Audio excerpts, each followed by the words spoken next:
You've seen the headlines, right? The unemployment rate goes up or it goes down. It's this single number that can totally shake up the stock market or dominate a political race. But what's really behind that number? Well, there are millions of individual stories, some really complex economic forces, and a reality that is way more nuanced than just one simple percentage. So today, let's peel back the layers and really get into what unemployment is, why it matters so much, and the pretty surprising ways it's actually measured. You know, there's a quote that just perfectly captures why this is such a big deal. It says unemployment can harm growth, drives people to poverty, and erodes self-esteem. I mean, this shows it's not just some dry economic statistic. It's a powerful force and it has real human consequences. It's this incredible waste of potential that just sends ripples through every part of our society. And the personal costs, they're huge. The nonstop stress and the sheer uncertainty of being jobless, it takes a direct physical and mental toll.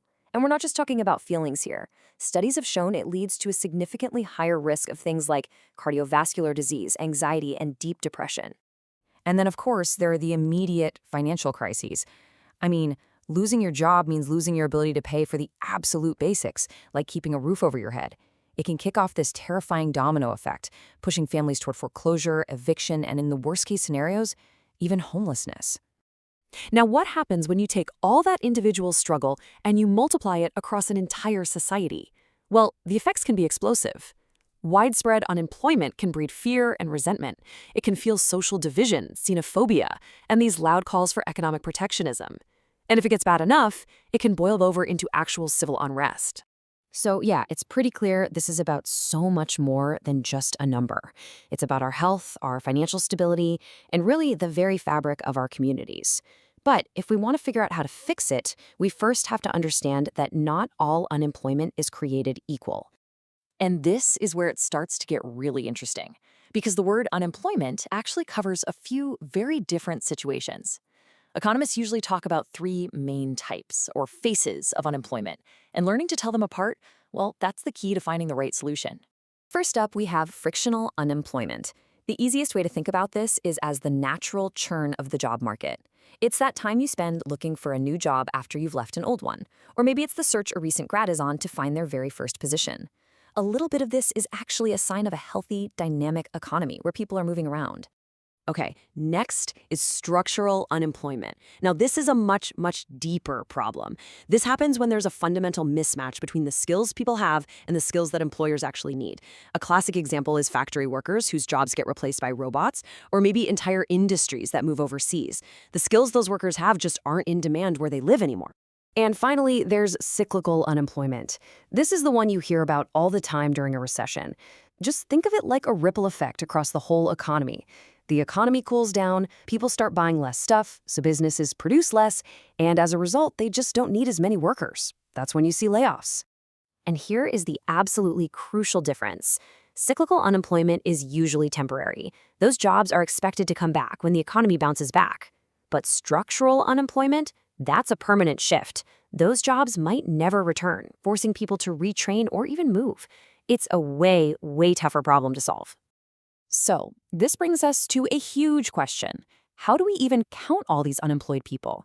Well, it turns out that the official number you always see in the news, it doesn't actually capture the full picture, not even close.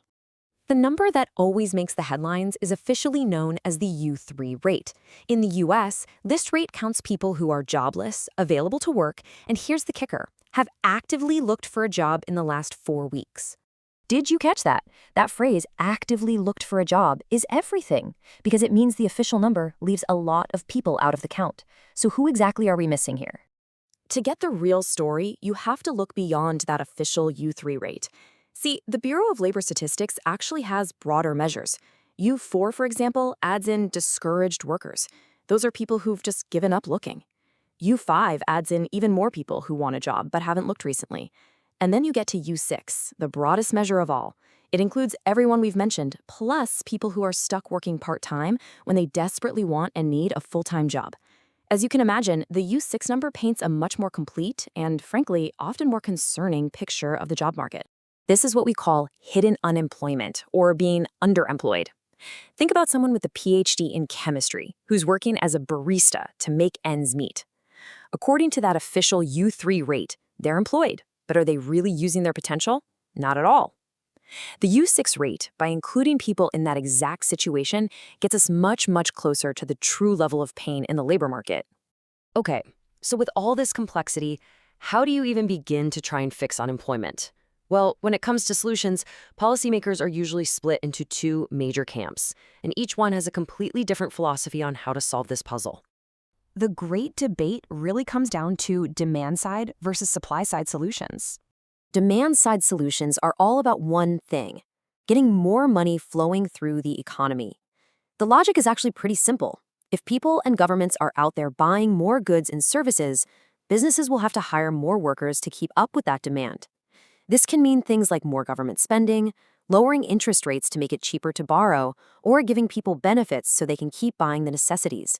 Supply-side solutions, on the other hand, tackle the problem from the complete opposite direction. Instead of trying to boost demand, they focus on making it easier and cheaper for businesses, the suppliers of jobs, to hire people. This often means things like cutting taxes and getting rid of regulations. The idea is that with lower costs, companies will just naturally expand and create more jobs. This side also puts a big emphasis on education and training to increase the supply of skilled workers who are ready to fill any new positions. So, whether you lean towards demand-side or supply-side thinking, understanding this whole debate is crucial. Because at the end of the day, the health of the job market isn't just an issue for politicians and economists to argue about. It affects every single one of us. Really, you can think of the unemployment rate as a vital sign for an economy's health. A high rate points to a system that's in distress. It's wasting human potential and creating some deep social strain. But a low rate, that suggests an economy that's healthy, it's adaptive, and it's giving its people a real opportunity to build a life. And this brings us to maybe the biggest economic question of our time.